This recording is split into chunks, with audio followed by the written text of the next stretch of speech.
مسجد اللہ کا گھر ہے، مسجد کا احترام کیا ہے، مسجد میں سونا اور باتیں کرنا، اس میں شرعی حکم کیا ہے۔ مسجد کی تعمیر کا بنیادی مقصد اللہ تعالیٰ کی عبادت کے لیے جگہ کا تعین ہے۔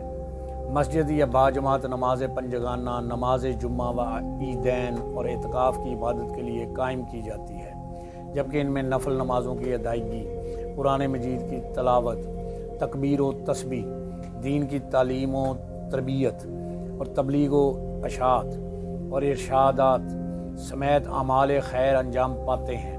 مسجد چونکہ اجتماعی عبادت گاہیں ہیں، اس لیے ان میں ایسی گفتگو جو کسی کی عبادت میں خلل پیدا کرے یا کسی کے خضوع و خشوع کو مجروح کرے قطعاً ممنوع ہے۔ حضرت واصلہ بن السقا رضی اللہ تعالیٰ عنہ کا بیان ہے کہ نبی کریم صلی اللہ علیہ وآلہ وسلم نے ارشاد فرمایا، اپنی مسجدوں کو بچوں، دیوانوں یعنی پاگلوں، خرید و فروخت کرنے والوں اور اپنے جھگڑوں، اختلافی مسائل، زور زور سے بولنے، حدود قائم کرنے اور تلواریں کھینچنے سے محفوظ رکھو۔ مساجد کے دروازوں پر طہارت خانے بناؤ اور جمعہ کے روز مسجدوں میں خوشبو کا چھڑکاؤ کرو۔ مذکورہ بالا حدیث مبارکہ میں مساجد کے اندر جن امور کی ممانعت کا ذکر ہے، ان سے مسجد کا تقدس خراب ہونے اور مقاصد مسجد فوت ہونے کا اندیشہ ہے۔ مثلا پاگل مسجد کے تقدس کا خیال نہیں رکھے گا۔ اسی طرح بہت چھوٹے بچے جو چیختے چلاتے ہوں اور اپنے پیشاب پر کنٹرول نہ رکھتے ہوں، ان کو مسجد میں لانا جائز نہ ہوگا، کیونکہ وہ بھی انہی پاگلوں کی طرح مسجد کے تقدس کا خیال نہیں رکھ پائیں گے۔ لڑائی جھگڑے سے بھی مسجد کی بے حرمتی ہوگی، اور مسجد میں خرید و فروخت کرنے اور زور زور سے بولنے سے مقاصد مسجد فوت ہو جائیں گے۔ اس لیے اعتکاف و غیر اعتکاف میں مساجد کے اندر صرف ضروری بات چیت کرنا ہی جائز ہے۔ معتکف حضرات اور مسافر یا کسی دینی امر میں مشغول شخص کے سوا کسی کے لیے مسجد میں سونا جائز نہیں ہے۔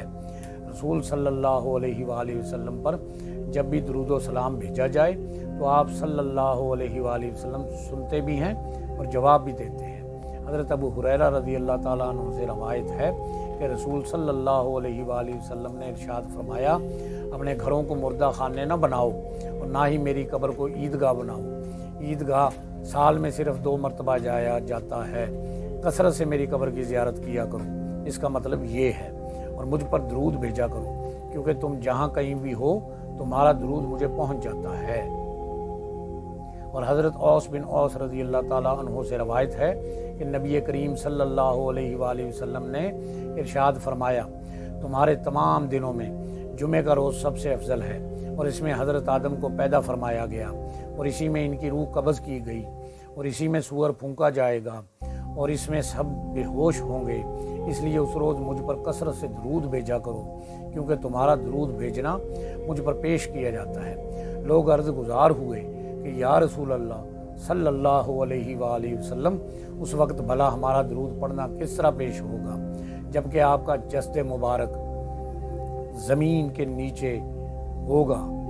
تو آپ صلی اللہ علیہ وآلہ وسلم نے فرمایا، بے شک اللہ تعالیٰ نے مٹی پر حرام کر دیا ہے، زمین پر حرام کر دیا ہے کہ وہ انبیاء علیہ السلام کے جسموں کو کھائے، زمین پر حرام فرما دیا ہے۔